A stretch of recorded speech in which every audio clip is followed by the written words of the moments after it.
The broadcast is now starting. All attendees are in listen-only mode. Welcome to this morning's helpline session with your host, James McDonald. Well, thank you very much, Andrew. And I'd like to start by welcoming our participants to our Monday morning open forum Q&A, our helpline session here, and a happy Canadian Thanksgiving to all the Canucks on the webinar here this morning. I know it sounds odd that it is Canadian Thanksgiving today, so it's a big holiday in Canada. So maybe some of our Canadian friends are on the webinar here and have some questions. But remember this, every Monday morning, the idea is we can talk about anything you like. There is no topic. You determine what the topic is, so we can start with any kind of discussion, and it can go in any direction we want. And we'll take an hour, and we'll take as many questions or discussion topics as time permits, and we'll get everybody's brain in Craig Proctor mode. And that's a great way to start off the week. Now, I did get a few emails that were sent that I thought would be wonderful to address to everybody on the webinar here this morning. The first one was in regards to signage, not a for sale sign, but more sign riders, and a little bit of detail in regards to where to get the sign riders, what the sign riders should say. So I want to touch on that to start, and then we'll move on to the next email that I got that's a little more in depth. But here's the bottom line. When it comes to signage, what we suggest is that using a local sign company makes a lot more dollars and cents. As long as the local sign company is able to create the signs to say what you want them to say, to look the way you want them to look, then doing it locally makes a lot more sense. You can drive and pick them up, or they can courier them over to you. But if you're ordering the signs from someplace else, like Craig's Sign Company is in Canada, well, that makes no sense to do that. So here's what you want to consider more is what do the sign writers say? And you really do have some options here as far as the sign writers go. Okay, the first and most universal sign writer, universal meaning it can be applicable to any property listing you have anywhere at any price range, and that would be a sign writer that offers 24-hour recorded information on this property for sale. All right, so that sign writer would be obviously promoting your hotline number, and it would allow prospects to call into your hotline number to hear recorded information about the property for sale. All right, so that's a pretty obvious one, and it's great to have because, again, it's very versatile, and universally it would go with any property listing that you have. Okay, now number two. Another sign writer that's ultra effective, particularly on the right listings, says open daily, call for times, or open house daily, call for times.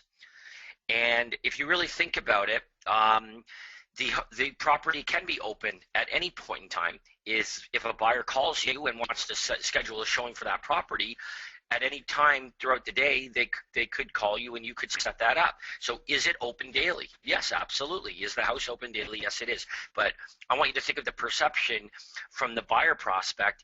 On the sign writer, it says open house daily, call for times. They call and say, when is the property available? When is the open house on this property? And the answer is, well, when would you like to see it? And then of course you can go through the qualifying questions in the script, but you would show it at any point in time. Remember, if the purpose of running an ad is to generate a response, then open house daily, call for times is a great way of getting the phone to ring from a motivated prospect that wants to look at a property for sale. Okay, so that's another one.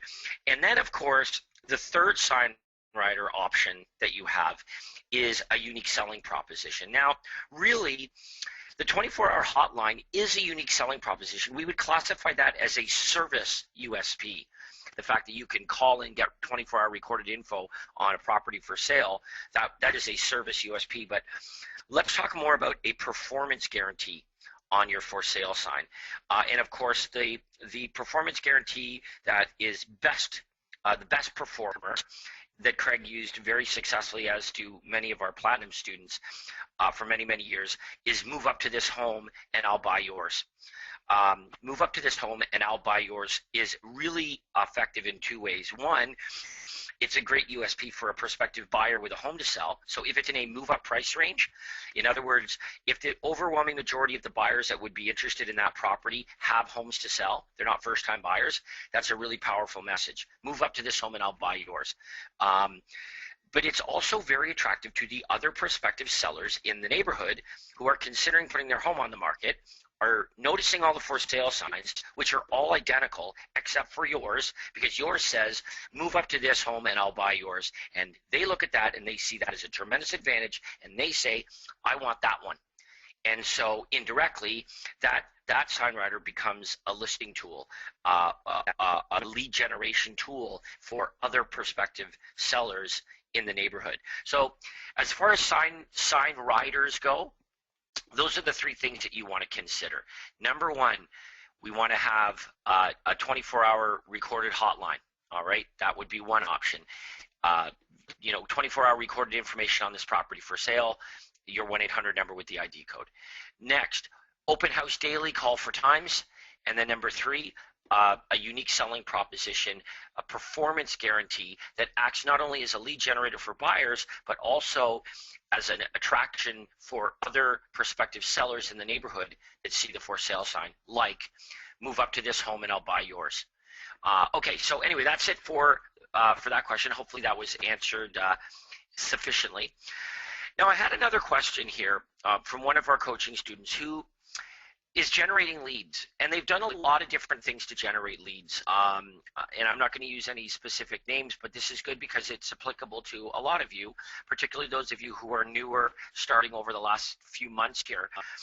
A couple things that are reality is that when you're generating leads from one source, and you are generating leads from that source, the idea is not to then discontinue that source and try something else. The idea is to add to it. You want to think of it this way. We want to have multiple streams of lead generation. We want our leads to be coming in from multiple sources. If we're running editorial style ads, we want to generate those typically sellers who might more often be a little more down the road than, say, someone who's searching for properties for sale on Google or in a print publication responding to an ad offering homes for sale or a specific property. So remember that, and we want to be diverse. You want to make sure that your lead generation is coming from multiple sources. If something isn't working, then we can change it or discontinue. But if something is generating leads, we're never going to stop doing that. We can refine those leads, but we're never going to stop doing it. We're always going to add to it. But here's the bigger issue.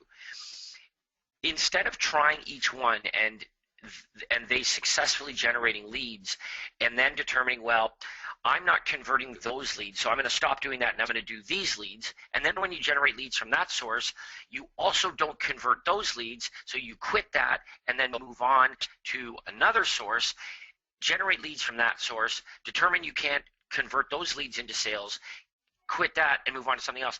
At some point, here's what we have to come to the realization that the leads are very, very similar. Okay, the leads are very similar. All the prospects have asked you for real estate information, and all of the leads have given up their anonymity in order to ask for the real estate information. It doesn't matter what source. If I requested an editorial ad, I left a message asking for real estate information and I gave my contact details. If I requested an online home evaluation, I left all the details and asked for the information and I gave up my anonymity. If I requested a list of properties, I asked for the list of properties, I gave my contact details. The prospects all have this in common. Every single prospect asked for real estate information and gave up their anonymity in order to get that information. So if you're not converting one, you're not going to be able to convert any of them.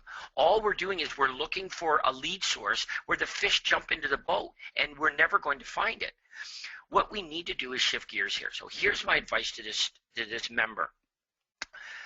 Here's the good news. You are generating leads from just about everything you try.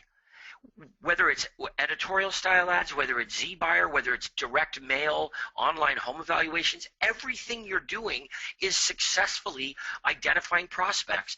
Everything is successfully getting prospective buyers and sellers to raise their hand, ask for the information that you're offering, and give up their anonymity. They're doing it because they're serious and they're good prospects. Here's what's happening though. Regardless of the source, when you follow up with that prospect, you're not getting anywhere with them. And it doesn't matter what source they're coming from, but you're not getting anywhere with them regardless of where they're coming from, regardless of the fact that they asked for real estate information and gave up their anonymity, thus projecting some seriousness and some motivation. So here's what we have to understand. If that's the case, it's us. It's not the leads. And you can forever try to hunt for better and better leads.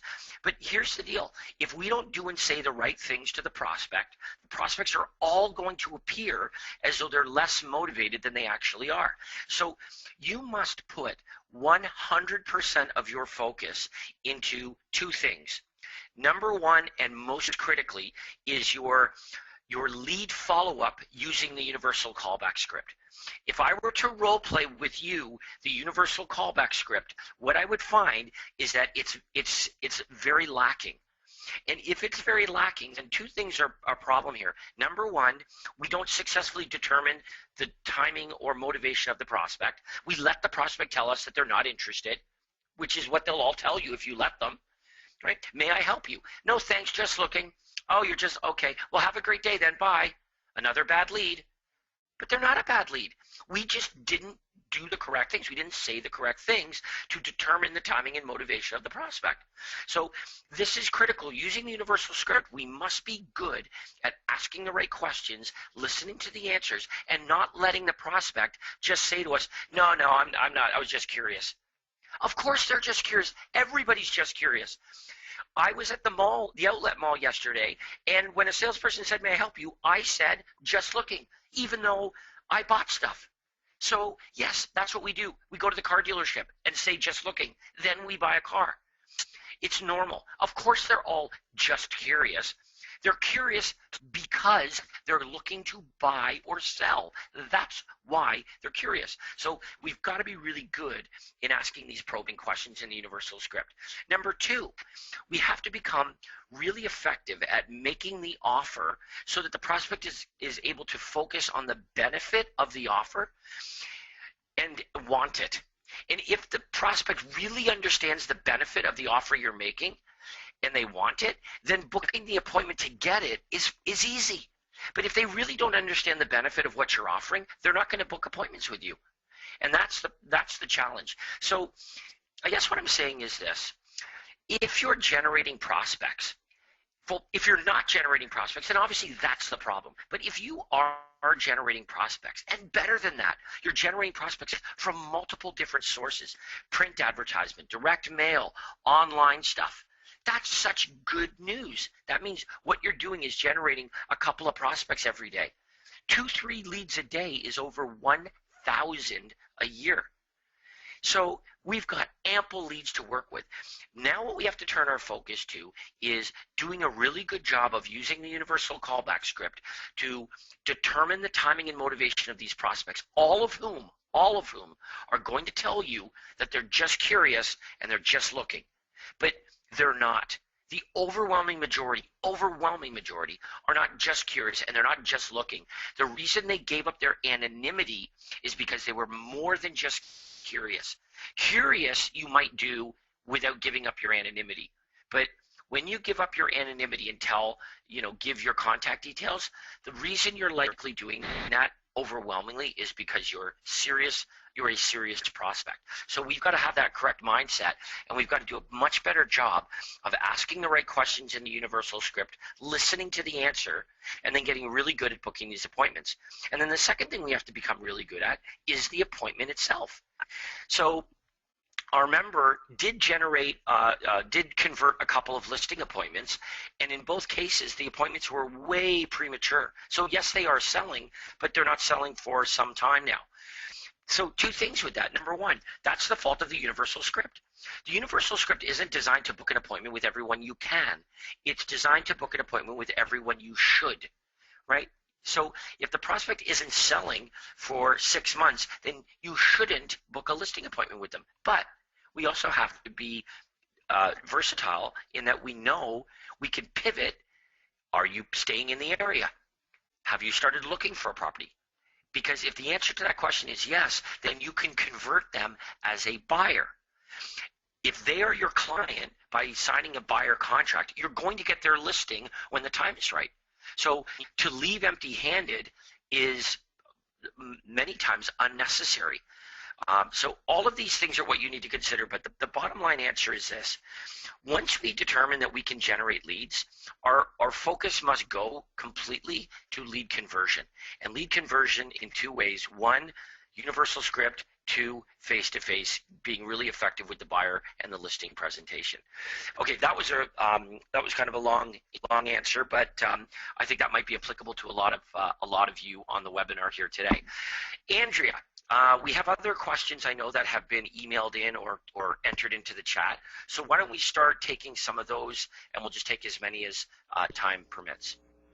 Our first is from Michelle, and she's saying she's new and is having difficulty coming up with a USP that she feels comfortable with. They don't want to offer promises they can't keep and are reluctant to offer the guarantees. What advice can you offer them to create a dynamic USP they can stand by? Just a side note, she let me know currently everything she's trying, she has gotten no leads. Okay, well, if you're not generating leads, then the focus should be on lead generation. All right, now that doesn't mean you don't need a USP, you do, but first things first, we need to have leads coming into your funnel. So you need to work with your coach on lead generation. The question that I just answered previously, that student, they're new as well, but everything that they've tried, whether it's editorial ads, whether it's online stuff, whether it's direct mail, everything has generated leads for them. So that's first things first, is to focus on a unique selling proposition when you're not even generating leads is putting the carriage before the horse. Think of it this way. In the very beginning, the reason you want to have a USP is not as a lead generator, it's to help you convert the leads that you're generating. In other words, when you generate a lead, and that lead says, why should I choose to do business with you when I could do business with anybody else? We need to have an answer to that question. And the answer is our unique selling proposition. So I'm going to break up the answer into two parts. One, you've got to work on lead generation. The best means of lead generation are less branded. All right, Google pay-per-click, Facebook, as far as online stuff goes, direct mail, using Every Door Direct, super cheap. Editorial style ads in the local paper, classified ads in the local paper that offer lists of properties for sale, remnant space ads, right? These are the kinds of lead generators that are tested and tried, and if you tweak them enough, you will arrive at the formula where you can generate a lead or two every single day from each one. And now we're not talking about lead generation anymore. Now we're talking about lead conversion. So the second phase then is getting really good at determining timing and motivation using the universal script and booking appointments with the prospects that you should. Then the third phase is your presentation. That's where having a unique selling proposition is really important. And I would suggest this. You divide up the unique selling proposition into three parts. All right, there are three platforms of USP. Number one are performance guarantees, a guaranteed performance. Number two are services, and number three are statistics. All of them are USPs. If what we're talking about is a performance guarantee, we can start off with a very easy basic performance guarantee, like a cancellation guarantee. Your cancellation guarantee is a performance guarantee. Why should I choose to list my home with you when I could list with anybody else? Well, one of the very first things that I'd like to offer you, that I offer to all of my clients for their peace of mind, is called my cancellation guarantee. And in writing, I'm stating that if at any point in time you don't feel that I'm doing the job you anticipated that I would do, in fact, if I'm not exceeding your expectations with this service that I provide and with the job that I do, I don't want you to lose sleep thinking that you've made a mistake in hiring a bad realtor.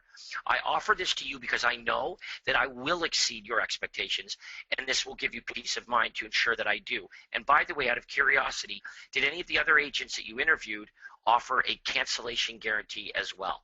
And the answer is no. Right? So that would be an example of a performance guarantee that is really simple, that any realtor on day one could offer their clients. All the way up to something that's a little more bold, like a guarantee that says, I will sell your home within 60 days guaranteed, and if I don't, I'll pay you $1,000 at closing, or $2,000 at closing, or $3,000 at closing, or I'll sell it for free. I won't take a commission, period. That doesn't mean that you won't pay a commission to the broker or the cooperating broker, but I won't take a commission if I don't sell your home in 60 days. That's a performance guarantee. What are the rules to it? Simple. You and I must mutually agree on market value of the property, and we can't underprice or overprice the property. That's the rule. Very simple. One rule. We must mutually agree on market value, mutually, you and I together, and we may not undervalue the property, nor may we overvalue the property. That's the rule, and that's it. As long as we come to a mutual agreement on that, I will give you this guarantee. And anybody can do that. It's basic.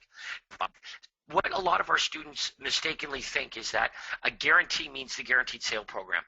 Well, that's an example of a performance guarantee, but it certainly by any stretch isn't the only one. If you're in a super hot market where homes are selling with multiple offers, you could make a guarantee that says, I'll sell your home for 100% of asking price guaranteed, or I'll pay you the difference. Now you might think, oh my God, that's crazy. No, simple rule. We must mutually agree on market value, and we may not underprice the property or overprice the property on market value. That's it. How about this for a condition? The difference can't exceed your portion of the commission. So the worst case scenario is you would sell it for free. Your portion of the commission, whatever you would keep, you would give back. It can't exceed that. So if they get a lowball offer and then that's what you get, you made a big mistake on establishing market value. The worst case scenario is you'd work for free. Now, that would be the same scenario as not getting the listing in the first place or having it expire. But the reason you're doing this is because you know the market in so well that that's not a possibility. So consider these things when you're talking about a USP. But I have to tell you, one of the confusions that our newer students have is this.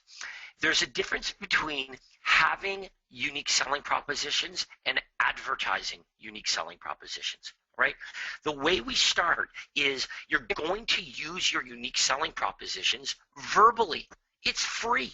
You're going to use your USPs in your presentations when you're face-to-face, when you're talking, communicating with your prospect. You use your USPs. It's free to use them that way. So the idea that having a USP means we need to have a billboard with the USP on it is not true at all.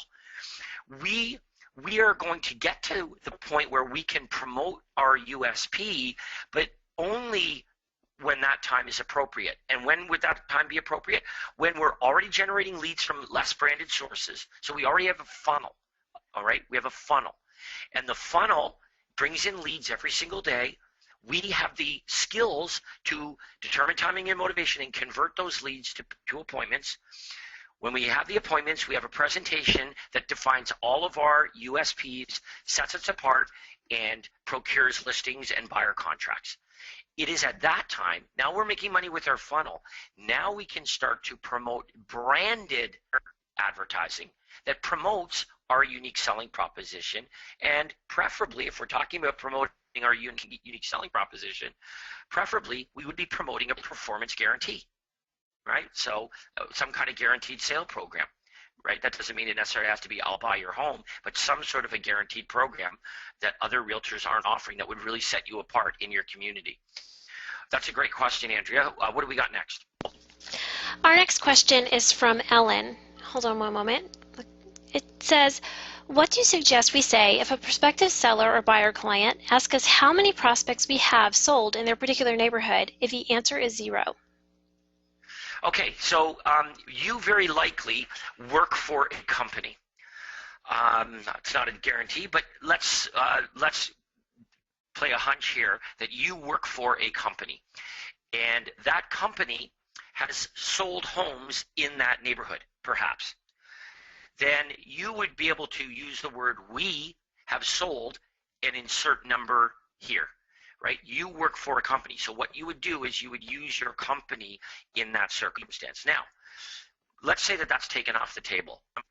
What you're going to have to explain is this, is that, statistically, the local community doesn't change the marketing from neighborhood to neighborhood. So although you may not have sold homes in one particular neighborhood, the marketing strategy for your marketplace as a whole is the same. And buyers who are purchasing properties in this neighborhood are also buyers that are purchasing properties in other neighborhoods. Your job is to show that you can attract buyers to their property. So regardless of whether that's buyers to their neighborhood or neighborhoods in the marketplace, that's what you need to be able to show them. So what if you could do this? What if you could say, not just say, but show them that you have a buyers in waiting program, and you have 100 buyers that have asked you for properties in the local area. And of those 100 buyers, dozens of them are looking for properties right in your marketplace. Now, I'd like to share with you my buyers in waiting. Now, where does this buyers in waiting come from? If you're running ads that offer properties for sale, every time you generate a buyer and the buyer describes what they're looking for and where and gives their contact details and hits submit on your website, you're going to print that email, that request, you're going to print it on an 8.5 by 11 piece of paper. Why? Because that's your buyers in waiting list. If every day you generated 2 buyers, and in a month we'd have 60, in 2 months we'd have 120 buyers that told us what they're looking for, told us where they're looking for it, and gave their contact details. We could show our seller that list. And that way, even if you personally didn't sell anything in that neighborhood, you were able to say this: I generate buyers in this neighborhood. I want to share with you my buyers in waiting program. These are buyers that have asked for real estate information in areas around our marketplace, including right in this neighborhood. As a matter of fact, if we thumb through my buyers in waiting here, we'll very likely find several buyers right now who are looking for properties for sale, just like yours, in this neighborhood. By the way, did the other agents you interviewed share with you their list of buyers that are currently looking for properties in this neighborhood? And the answer, of course, is no. So we got to remember that the way that we can really compel the seller is with buyers. Sellers want buyers. Buyers want homes. Sellers want buyers. So instead of focusing on the sales that you may or may not have had, what you'll find is far more effective to the seller is for you to focus on the buyers you have, not just telling them, but showing them. Here's how I generate buyers in your neighborhood, in your community. And here's the result of what I do. Let me share with you my buyers in waiting that I'm currently working with right here. Very, very powerful and unique to you, because the other realtors it's very unlikely that they are physically showing the buyers that they're working with to the seller, which, would be critical. Okay, great question, Andrea. Okay, we have a question that you can answer. The 2 questions from different members, and what it is I'd like to target absentee owners. What postcard ads would you recommend? And the next question goes with it: how long would you see a turnaround from sending out mailers? Okay, so the first question: what would you send? Well, one thing is you want to target, you want to speak to the prospect. So what do we know about the prospect? Number one, we know that it's an investment property. Do we know that though? I mean, they're absentee owners, but are the homes vacant, or are they generally speaking rented? Because here's the bottom line, is that if this is an investment property, then we can actually say that in the message. If we can direct mail an absentee owner, then the direct mail can call out to your investment opportunity is worth more money than you think. Right? We can actually call out to them. Not only that, but also geographically. So your Tampa investment property is worth more than you think. Find out online. Your Florida investment property has reached its peak of value. But the bottom line is this: if we're going to be compelling to any prospect, we have to call out specifically to that prospect. We cannot offer them generic information. We must offer them specific information to them. So if these are investment properties, we need to address that. If these are in a particular geographical location, then we need to reference that as well. The best way to do this is to direct mail, plain white number 10 envelope, handwritten, live stamp. Why? Because it will get opened. And remember, this is a supplement to your lead generation. This is not this is not a strategy to generate the bulk of your business.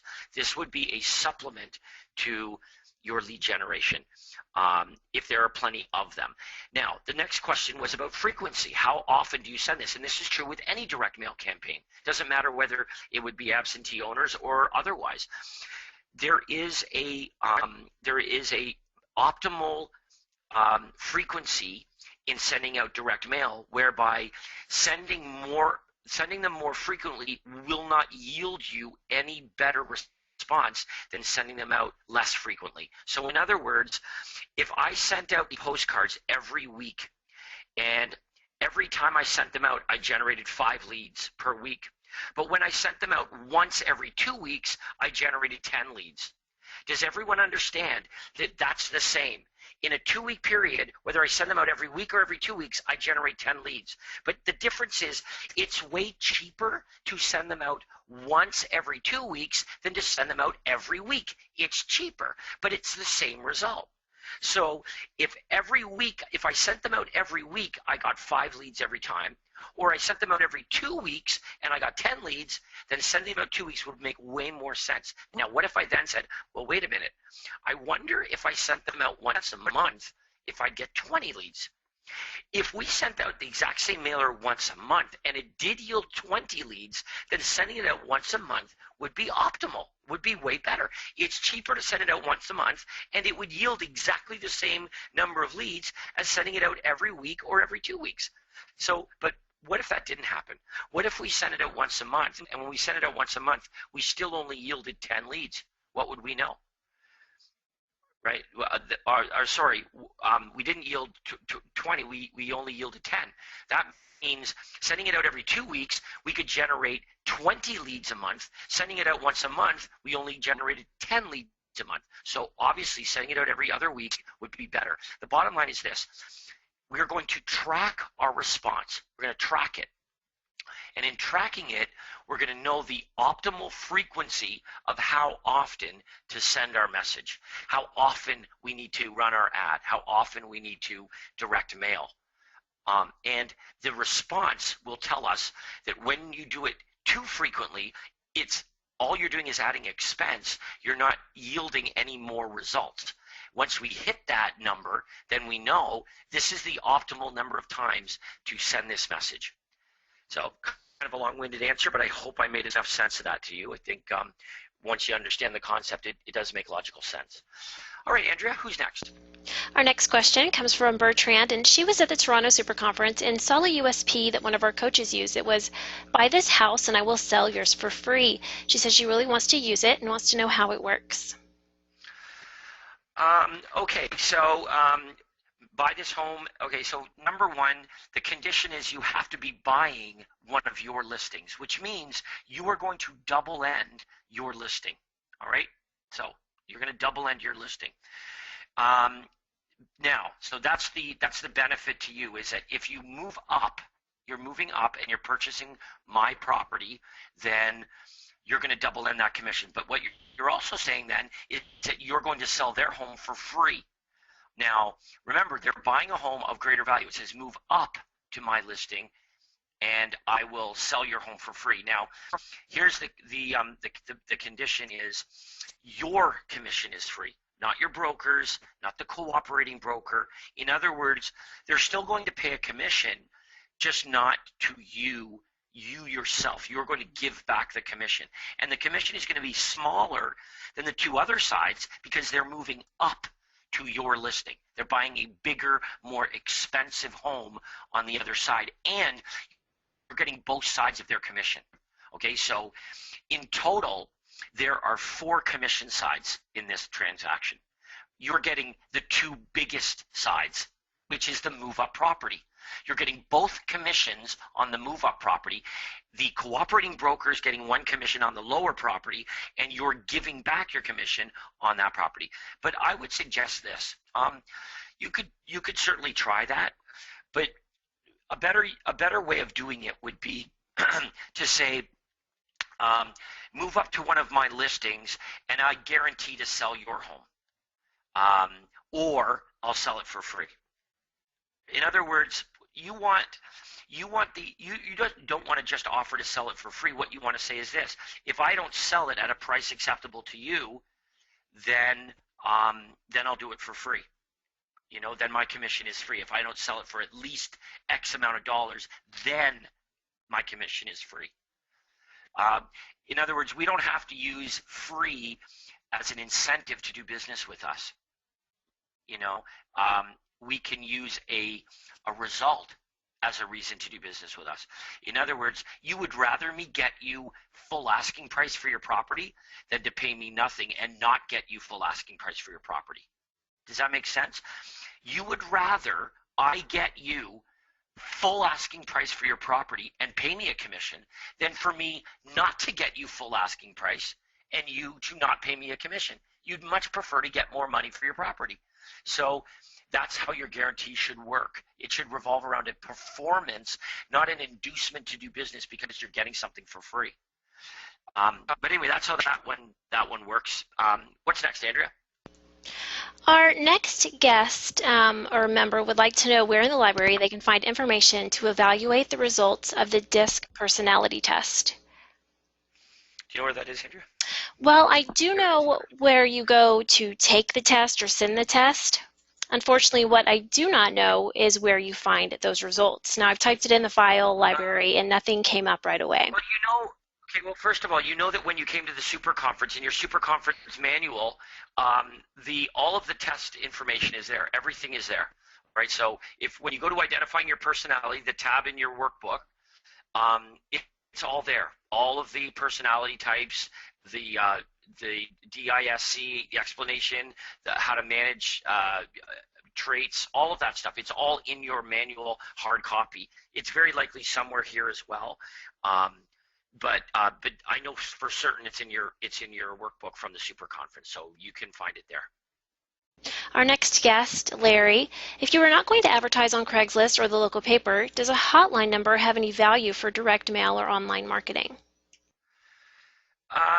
Well, I wouldn't suggest putting a hotline number in online advertising. That wouldn't make much sense. But it's for anything that's offline. Like anything that's offline, it would be appropriate to use a hotline. Anything that's online maybe isn't appropriate because the prospect is already online. They can simply click on the ad, click on the link. So it wouldn't make as much sense. But if we're talking about direct mail, if we're talking about newspaper, if we're talking about magazine, then having a hotline makes total sense. You're giving the prospect options as to how to get the information. And I would argue that a lot of times the hotline actually works better than a website, because the idea of a hotline is that when you call into the hotline, you're fully expecting to leave a message. Whereas when you go on a website, you're not expecting to leave a message, you're expecting to look at information. So that's really the difference, is that we may generate fewer calls into the hotline, but a huge percentage of the calls into the hotline result in a message, which is a lead. So that's really the way that you want to divide this up, is that if we're talking about print, anything that's printed, we're going to also use the option of a hotline, and that includes signage, right, which we talked about today. And anything that's online, we would use exclusively a website. Good question. Okay, our next question from Carol. Where are the templates for business cards and postcards? And currently we do not have a template to use, like in our ad generator for something like that. But as we discussed on an ad clinic with Craig, for the business cards, you can use the USP generator for a guide or a reference on how they should look. You know, something that I do want to bring up about the business cards, because Craig brought this up, and I just thought it was so smart and makes so much sense, and I totally forgot just how sensible that is that it's really important on your business card that we have, a USP, something that sets us apart. It's very likely that we're giving this business card to somebody that we've met. Maybe they came to a property. We met the prospect in some way. Like, our business card in and itself isn't a lead generator as much as it is a contact point. But if we're giving our business card to people that we've met, then having our picture on the business card makes sense so that they remember, oh yes, I met you, right? But we also want to make sure that we include a unique selling proposition so that we set ourselves apart from all of the other seemingly identical business cards, from the seemingly identical other realtors that they very likely may have met as well. But the thing that I wanted to bring up here is, what about the other side? And Craig brought up a really, really good point. He said, the reason that our team's business cards always had nothing on the other side is because I like to write notes on the other side. And very, very often, you'll grab your business card and you'll take a pen and you'll jot down a little note on the other side of your business card and give it to the prospect. We can personalize our relationship with whoever we're giving this business card to, and it's the perfect place to write down that pertinent information, and enough that now they have to keep it, because whatever we wrote on the other side is written on our business card, which has all of our contact details, including our unique selling proposition. So if on the other side of the postcard, it was printed on it and there was no white space available to write a note, then you just eliminated the opportunity to use that as an opportunity to personalize this message to whoever it is that you're giving your postcard to. And when I thought back to that, it's like, yeah, I do that all the time. Write notes on the back of a card and give it to the prospect, and vice versa. I will take somebody's card and write a note on the other side. So that's some food for thought when you're creating your business card. Hope that helps, Andrea. Yes, Phil's question, he says, you've said that we should always fulfill our promise to our leads, like send them the list of properties. Can we call them, and if we determine they are not worthy, never send them the list? I don't understand why. Send the prospect what they requested. You didn't say in the ad, free list of homes to those who are worthy, right? No, we offered a free list of properties, for example. You should send a free list of properties. That doesn't mean you have to send them a daily list of properties. It doesn't mean you ever have to call them again. But if a prospect requests information, we're obligated to send the information that the prospect requested. That's all. And I think that maybe we're confusing that with, constant follow-up or more information. No, we're going to send a one-time list of whatever it is they requested, or a free special report one time. But under no circumstances are we obligated to send them any additional information at any time. Okay. To shake things up a bit, I thought we'd go to an audio question. We have Sherry Minks. Your line is now open. Hello. Hi, Sherry. How are you today? Very well, thank you. Here's my question. Hold on one second. It took me by surprise. I had to put something down. Okay. I have Success website has set up a Google Pay per click campaign for me. Yes. And it's distressed sales in certain areas of East San Diego County. Okay. And I got 115 clicks. I got 7 leads and 1 appointment. But what I found, and that was during a 2-week period, and what I found was that none of the leads have any money to spend. They are expecting to get a house for $80,000 or $100,000. And what my question is that enough time for me to abandon that campaign, or should I take the suggestion of Success website and just tweak it some? Yes, that's exactly what I was going to say, and they're good at this. Okay, so there's a couple ways I want to address this. First of all, of the 7 leads, how many of them did you speak to? I spoke to, I believe, 5. I made an appointment with 1. And with her, she told me she wasn't working with a realtor, but when I met with her, she let me know that she just made 3 offers with 3 different realtors, and she did not want to see my buyer's presentation.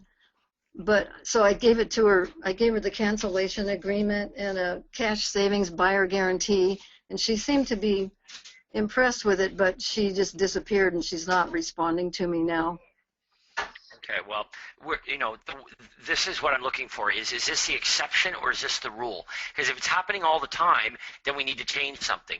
But if it's a one-off, exception, well, we're not going to change our whole system for an exception. So here's what sounds like the reality.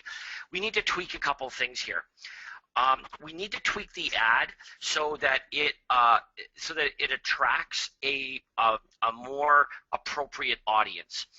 That might mean defining specific areas more so than you're doing now. It may mean defining a price point. It may mean defining a type of property. Instead of just offering distressed sale properties, but instead of that, we can offer 3 and 4 bedroom, great neighborhoods. In other words, offer a type of property that would more likely attract a buyer who can buy, as opposed to saying free list of homes available for free. Like, yeah, you're going to get a lot of crap from that. Right now, I know that's not what the ad says, but let's take 2 extremes. One ad says free list of homes for nothing, and the other one says free list of executive upscale properties starting at $1.5 million. Right? Those are, they both offer a list of properties. But you would agree that the one on the bottom end is going to get you probably more prospects. No question, you're going to get more prospects. But we know those prospects are specifically responding to something for nothing. Whereas if we generate any prospects from the top end ad, we know this. They're looking for a property that starts at $1.2 million or whatever it is that we said. So we may generate fewer from that, but at least we know that there's a qualification. So now what we want to do is we want to meet somewhere in the middle, right? We want to meet somewhere in the middle where we want to offer properties with the element of a good deal, but the kinds of properties that we're offering have to be viable. They have to be the kinds of properties that are available in East County. So we need to figure out what kinds of properties are selling in East County, and we need to offer those kinds of properties that are selling in East County in our ads. Okay. And that way you're not going to get people that are looking for something that doesn't exist. Yeah, I think the distressed part of the campaign is attracting people who don't have any money, and they think, well, maybe I can get something really cheap. But as you know, you live in San Diego County. There's no homes in San Diego County for $100,000. Right. Right. So now that doesn't mean we have to go right up to the other end of the scale and offer executive homes starting at $1.5 million. We don't have to do that, but we can meet somewhere in the middle. And that's what you're doing is you're going to work with Success Website to tweak the messages so that there's a qualification in there. Okay. All right. That helps. Thank you. Yeah, but here's what we know. The second part is this. We know the prospects are seeing the ad because you generated over 100 clicks to the ad in a couple of weeks, well over 100 clicks to the ad. Now, here's what we'll find is if we tweak not just the ad but also the landing page, then more of the prospects that click on the ad will actually ask for the information. Okay. Yeah. But if right now they're going to your web page and your web page simply says distress sales, then yeah, that's really not that compelling. We need to really customize the page so that it would attract somebody who's looking for a property in East County in their price point, and it needs to anything we can do to tweak it so it's very specific to them would make it really attractive. Like a map of the area, anyway, this is something that Success Website, they do it every day. So I know that they can work with you to tweak the message and the landing page to accomplish this. Okay. Yeah, I have 3 of them. I targeted Santee, El Cajon, and La Mesa. Mesa, yeah. So they say, it says a list of distress sales, and there's 3 different ones. I have 3 different landing pages. But I just found that everyone who responded, who put their information in, had no money. They don't have any money to spend. And they Right. expect to get something very, very cheap that doesn't exist. So, okay, I just wanted to know if I should go ahead and tweak it. Yeah, absolutely. Absolutely. Okay. And in the meantime, what you might also want to do is look around at other small, see if there are any small local newspapers that service those particular areas. El Cajon, La Mesa, little local papers. Do a Google search and see if there are any small little local papers that you might be able to run a really cheap ad in. Yeah, I have that. I've got something into a local paper now. They just aren't, they're very slow at responding and getting it done. So that's Okay. that's in the works. Perfect, perfect. Yeah, because I've seen many good opportunities local paper-wise in the area. So that's something to consider. Okay. Thank you, James. You're welcome. Our next question is from Patty, and she says she needs some clarification on the rule of thumb on how long you run advertising with no results. How does she do her best testing for the different days and such before she abandons the advertising? Well, it's direct response. So as soon as you run out of variables, you can abandon the ad. So what's a variable? A variable might be, I have one ad, and I ran the ad on the weekend, and it didn't work. Okay, that doesn't necessarily mean the ad didn't work. Maybe the weekend didn't work, so we can try during the week. Or we tried the ad and we ran it in this publication, and it didn't work, but maybe the ad would work in another publication. So those are called variables. So the way that we know that an ad was unsuccessful is when we've tried several different variables, run it in different places, run it at different times, and it is ineffective, then we know that the ad itself is ineffective, right? So we immediately stop or change the ad. We change the ad once we've determined that even in trying different publications and different variables, the ad didn't work. We can try different places in a publication. Like, for example, we ran an editorial style ad and it ran at the back of the newspaper. But we wanted to change the variable because that didn't work. So we took the same editorial ad, but we ran it in the front of the newspaper. And the identical editorial ad that didn't generate any response in the back of the paper did generate response in the front of the paper. Right? There's an example. Now, if we had just said, well, I ran the ad and it didn't work, so I'm going to scrap it. Here's what we do know. If we run that editorial ad in the back of the newspaper again, and the first time it didn't generate any response, it's highly likely that the second and third and fifth time we run it, it also won't generate any response in the back of the newspaper. We've got to change something to change the result. So that might mean changing the ad, but it also might mean changing where we run the ad.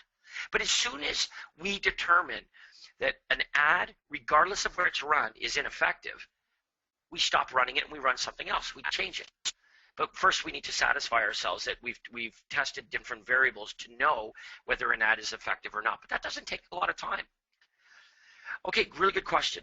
Let's take one more for today, Andrea, and then we'll sign off.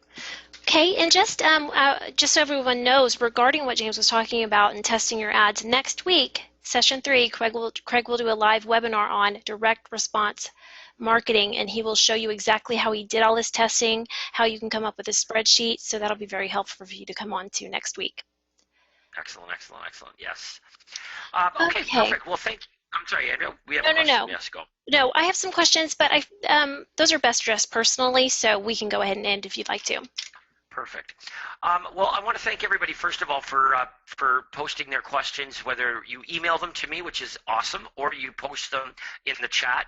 Regardless, we will get to them. We'll get to pretty much all of them. And there are some, I guess, that are better answered personally. So we can do that. That's not a problem as well. No need to embarrass anybody or ourselves. Have an awesome week, everybody. And for those in Canada, happy Thanksgiving. Have a wonderful, beautiful day. I hope the leaves are changing colors and it's really pretty outside. And that you enjoy family and friends and a little bit of time off. So having said that, Andrea, thanks so much for your help. And that concludes our helpline session for today. Thank you, James. Thank you, everyone, for joining. Talk to you all very soon.